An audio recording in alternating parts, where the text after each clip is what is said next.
हमारी यह यात्रा, यह जीवन केवल एक संयोग नहीं है, बल्कि एक गहरी आध्यात्मिक योजना का हिस्सा है। परमहंस योगानंद कहते हैं, हमारा जन्म इस पृथ्वी पर केवल सांसारिक दुखों और सुखों को भोगने के लिए नहीं हुआ है, बल्कि यह आत्मा की अनंत यात्रा का एक महत्वपूर्ण चरण है। आत्मा जो स्वयं ईश्वर का अंश है, उसने स्वयं को भौतिक संसार में प्रकट होने का निर्णय क्यों लिया? यह एक रहस्यमयी प्रश्न है, जिसका उत्तर समझना हमें इस जीवन के गुण सत्य तक पहुंचा सकता है। ईश्वर ने समूचे ब्रह्मांड की रचना की, परंतु ये केवल बाहरी दृश्य नहीं है। ये एक लीला है, एक नाटक, जिसे दिव्य चेतना ने अपनी ही शक्ति से रचा है।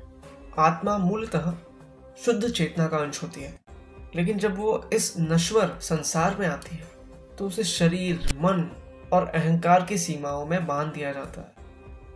योगानंद जी समझाते हैं कि आत्मा इस अपनी असली प्रकृति को भूलकर इस भौतिक संसार में भटकने लगती है, जहां वह कर्मों, इच्छाओं और मोह माया के बंधनों में जकड़ जाती है।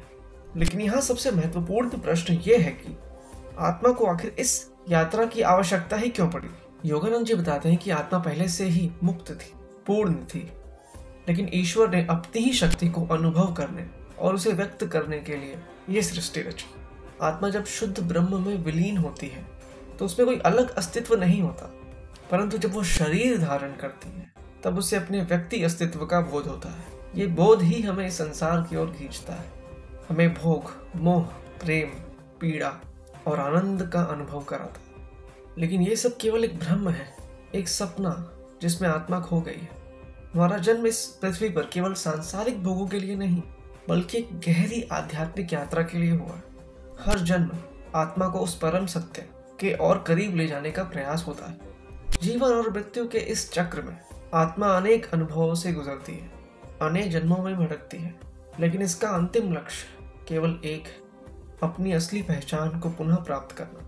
यही कारण है कि हम यहाँ आए हैं, यही इस जीवन का मूल रहस्य है। लेकिन अब एक बड़ा प्रश्न उठता है कि अगर आत्मा शुद्ध और दिव्य थी, तो फिर वह इस संसार में कर्मों के जाल में कैसे उलझ गई?